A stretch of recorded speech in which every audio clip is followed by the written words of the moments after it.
The bell above the door of the Daily Grind Cafe jingled a cheerful tune, momentarily disrupting the low hum of conversation and the rhythmic hiss of the espresso machine. Arthur Penhaligon, a man of perhaps 58 with a neatly trimmed gray beard and a tweed jacket that suggested a comfortable life in academia, stepped inside, shaking off a few stray raindrops. The cafe was a haven of mismatched furniture, exposed brick, and the aroma of roasted coffee beans, a popular spot for students from the nearby university and local professionals seeking a caffeine fix. Arthur, a retired history professor, frequented the Daily Grind for its strong lattes and the quiet atmosphere conducive to reading. He spotted an empty table near the window and made his way towards it, carefully navigating around a cluster of students engrossed in what seemed like a heated debate about post-structuralism. As he reached the table, a waitress approached, a notepad in hand. "Good afternoon, sir. Table for one?" she asked, her voice warm and professional. Her name tag read, Khadija. She was a young woman, probably in her early 20s, with skin the color of rich mahogany and a cascade of dark braided hair that framed her face. "Yes, please," Arthur replied, smiling politely. "Just for myself." Khadija gestured toward the chair. "Take a seat. I'll bring you a menu." He settled into the chair, relieved to be out of the drizzle. He unfolded his newspaper and began to scan the headlines, the rustling paper a familiar comfort. A few minutes later, Khadija returned with a menu. "Here you go, sir. Can I get you anything to drink while you look over the menu?" "Yes, please. I'll have a latte. Extra shot of espresso if you don't mind." "Coming right up." Khadija smiled again and turned to head back to the counter. As she walked away, Arthur, still engrossed in an article about the latest political scandal, absent-mindedly called out, "That's a lovely braid, by the way. Very regal. Reminds me of Nefertiti." The words were out of his mouth before he fully registered them. He hadn't intended to say them aloud, let alone to Khadija. It was a fleeting thought, a visual association that had sprung to mind unbidden. He was a historian, after all, and his mind was often filled with images from the past. Khadija stopped mid-stride. Her back was to him and he couldn't see her face, but he sensed a shift in her posture, a subtle stiffening of her shoulders. She paused for a beat, then turned back towards him, her expression unreadable. "Excuse me," she asked, her voice carefully neutral. Arthur felt a flush creep up his neck. He realized with a sudden jolt of self-consciousness how his comment might have sounded. He hadn't meant to be condescending or offensive, but he could see how it could be interpreted as such. The comparison to Nefertiti, while intended as a compliment, could easily be perceived as othering, as reducing her to an exoticized image from the past. "Oh, I'm so sorry," he stammered, his face reddening further. "I didn't mean to. I just meant that it's a beautiful braid. It reminded me of, well, of ancient Egyptian hairstyles. I'm a historian, you see, and—" He trailed off, realizing that he was only making things worse. His explanation sounded clumsy and defensive, only serving to highlight the awkwardness of the situation.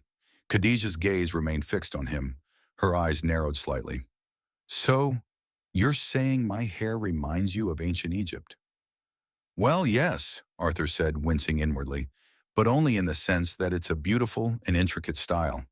I didn't mean to imply—" He stopped again, searching for the right words. "I just meant it as a compliment." "A compliment?" Khadija repeated, her voice still carefully controlled. "Or a comment on my race?" The question hung in the air, heavy and loaded. Arthur felt a wave of panic wash over him. He was acutely aware of the other patrons in the cafe, some of whom were now openly staring at them. He hadn't meant to cause a scene, hadn't meant to offend anyone. He was just an old man making an innocent observation, wasn't he?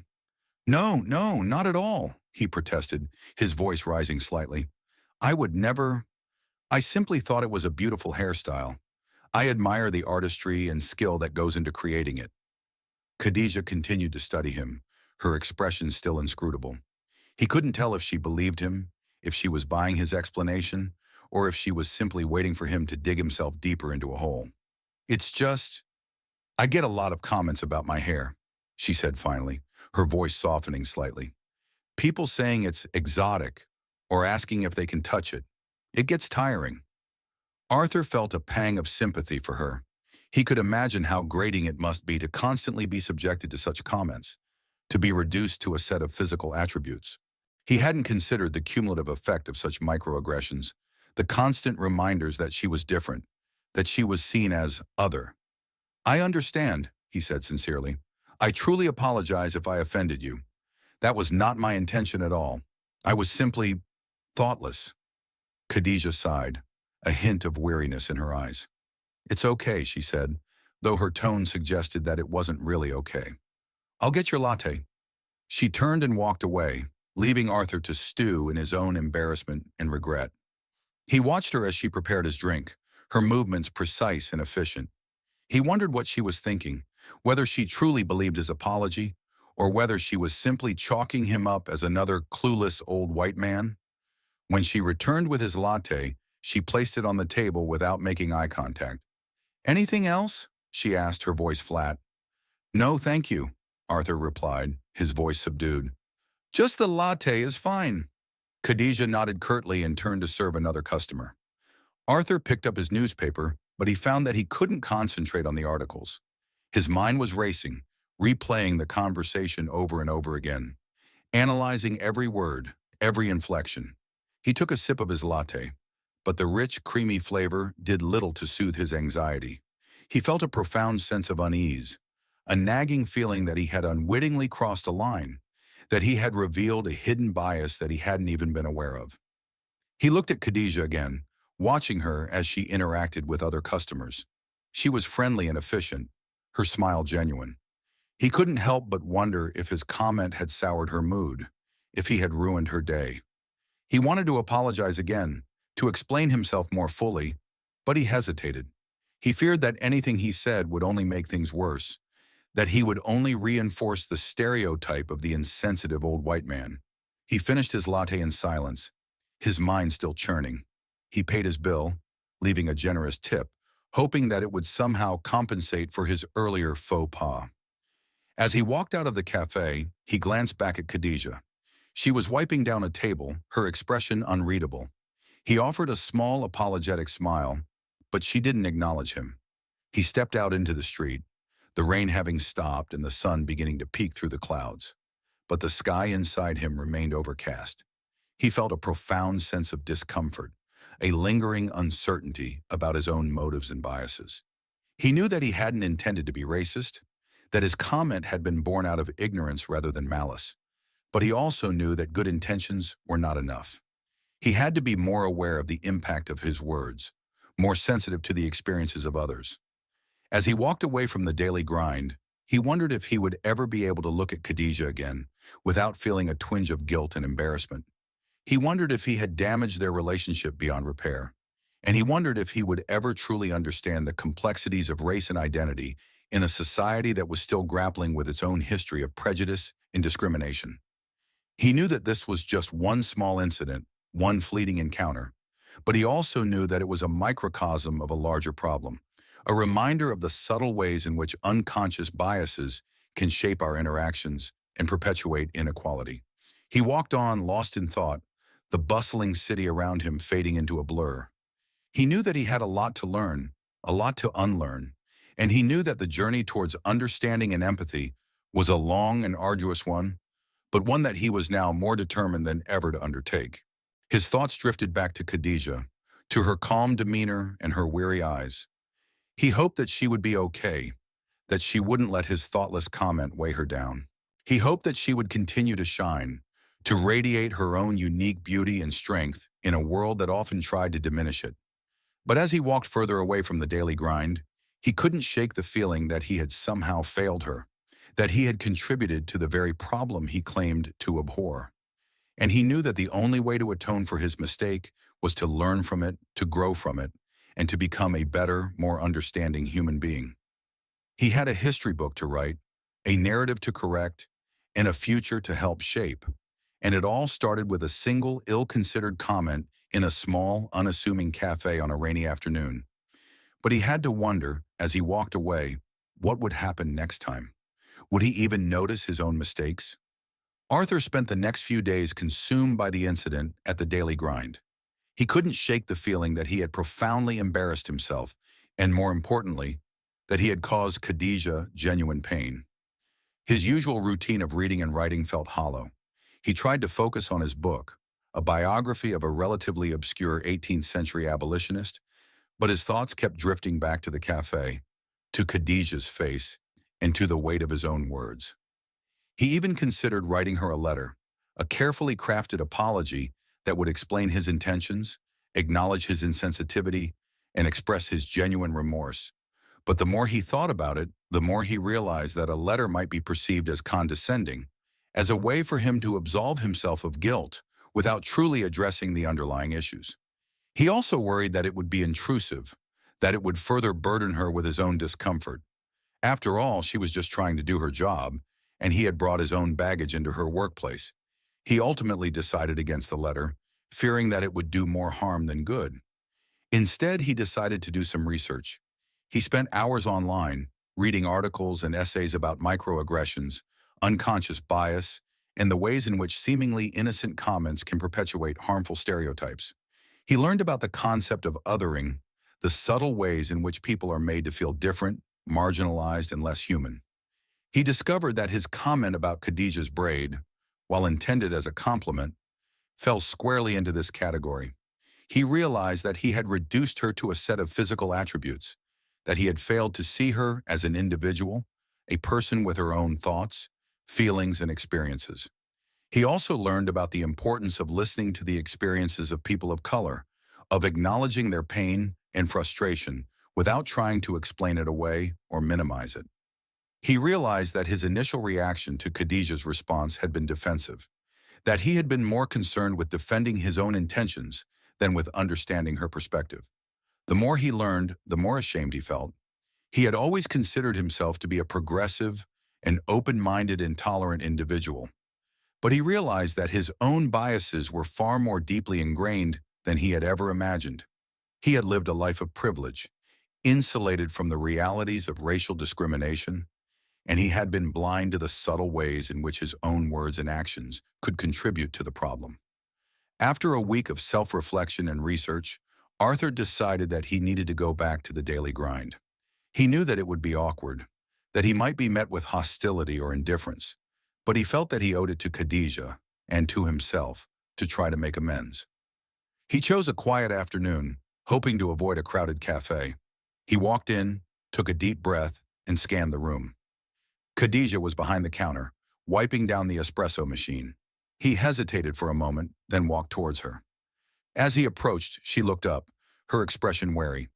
He could see a flicker of recognition in her eyes, a hint of the awkwardness that they had both experienced. "Hello, Khadija," he said, his voice soft and sincere. "I wanted to apologize again for my comment the other day. I've been doing some thinking about it, and I realized that it was insensitive and inappropriate. I didn't mean to offend you, but I understand that my words had a negative impact, and I'm truly sorry for that." Khadija listened in silence, her arms crossed. He couldn't tell what she was thinking. He braced himself for a sharp rebuke, for a dismissive wave of the hand. "It's okay," she said finally, her voice surprisingly gentle. "I appreciate you saying that." Arthur felt a wave of relief wash over him. He hadn't expected her to be so gracious. "I've been doing some reading about microaggressions and unconscious bias," he continued, "and I realized that my comment was a classic example of that. I didn't understand the cumulative effect of those kinds of remarks, the way they can make people feel marginalized and devalued. I'm ashamed that I didn't realize it sooner." Khadija nodded slowly. "It's not always easy to see," she said, "especially if you haven't experienced it yourself." "Exactly," Arthur replied, "and that's why I wanted to apologize. I want to be more aware, more sensitive, and more respectful in the future. I want to learn from this experience." Khadija smiled faintly. "Well, thank you," she said. "I appreciate that. It means a lot." "Is there anything I can do to make it up to you?" Arthur asked. "Anything at all?" Khadija paused for a moment, considering his offer. "Actually," she said, "there is one thing." Arthur waited expectantly. "There's a community center in my neighborhood that's trying to raise money for after-school programs for kids," she explained. "They're doing a fundraiser next month, a cultural celebration with food, music, and dance from different countries. They're trying to raise awareness and promote understanding between different communities. Maybe you could donate something. Arthur's face lit up. I'd be happy to, he said. I'll write a check right now. He reached for his wallet, but Khadija stopped him. It's not just about the money, she said. It's about showing your support, about being present, about being willing to learn. Maybe you could come to the fundraiser, meet some people from different backgrounds, learn about different cultures. Arthur hesitated for a moment. He was an introvert by nature, and the thought of attending a crowded social event filled him with a certain amount of trepidation. But he knew that Khadija was right. It wasn't enough to simply write a check. He had to be willing to step outside of his comfort zone and engage with people who were different from him. I'd like that very much, he said, his voice sincere. I'll be there. Khadija smiled warmly. Great, she said. I'll introduce you around. Arthur felt a sense of hope, a sense that he was finally on the right track. He had made a mistake. He had caused pain, but he had also learned from it.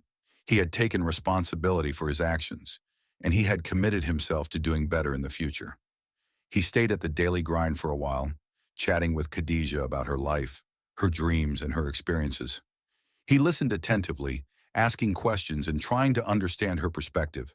He learned about her family, her cultural heritage, and her aspirations for the future. He discovered that she was a talented artist, that she had a passion for painting and sculpture. He learned that she was studying art history at the local university, that she hoped to become a museum curator one day. He also learned about the challenges she faced as a young Black woman in a predominantly white society, the subtle forms of discrimination she encountered on a daily basis, the constant pressure to conform to certain expectations. By the time he left the Daily Grind, Arthur felt a deep sense of connection with Khadija. He had come to apologize, but he had left with something far more valuable, a genuine friendship. He attended the community center fundraiser the following month, and he was deeply moved by the experience. He met people from all walks of life, people from different cultures and backgrounds, people who were working together to build a more inclusive and equitable community. He listened to their stories. He learned about their traditions, and he was inspired by their passion and commitment. He realized that he had been living in a bubble, insulated from the realities of the world around him. He had been blind to the richness and diversity of human experience, and he was determined to open his eyes and see the world with new perspective. He continued to visit the Daily Grind on a regular basis, and his friendship with Khadija deepened over time. They talked about everything and anything, from politics and current events to art and literature. He learned from her, and she learned from him. He even started incorporating some of the things he had learned from Khadija into his book. He added a new chapter on the role of race and identity in the abolitionist movement, exploring the ways in which even well-intentioned white abolitionists could perpetuate harmful stereotypes and perpetuate inequality. He realized that history was not just about dates and facts, but about people, about their struggles, their triumphs, and their failures. He realized that history was a living, breathing thing, constantly evolving and changing, shaped by the actions and beliefs of individuals. He finished his book, and it was published to critical acclaim. He was praised for his nuanced and insightful analysis, for his willingness to confront difficult and uncomfortable truths. He dedicated the book to Khadija, acknowledging her influence and her inspiration. Arthur never forgot the incident at the Daily Grind. It remained a constant reminder of his own fallibility, of the importance of humility and empathy. He continued to learn, to grow, and to challenge his own biases. He became an advocate for social justice, using his voice and his privilege to amplify the voices of those who were marginalized and oppressed. He realized that the journey towards understanding and equality was a long and arduous one, but one that was worth fighting for. And he knew that it all started with a single, ill-considered comment in a small, unassuming cafe on a rainy afternoon. A comment that, in a strange and unexpected way, had changed his life forever. He learned that true change begins not with grand gestures or sweeping pronouncements, but with small individual acts of self-reflection, empathy, and a willingness to listen. He realized that even an old dog could indeed learn new tricks, and that the most important lessons in life were often learned through mistakes and missteps. The cafe remained a symbol of this for him, a place where a simple cup of coffee became a catalyst for a deep and lasting transformation.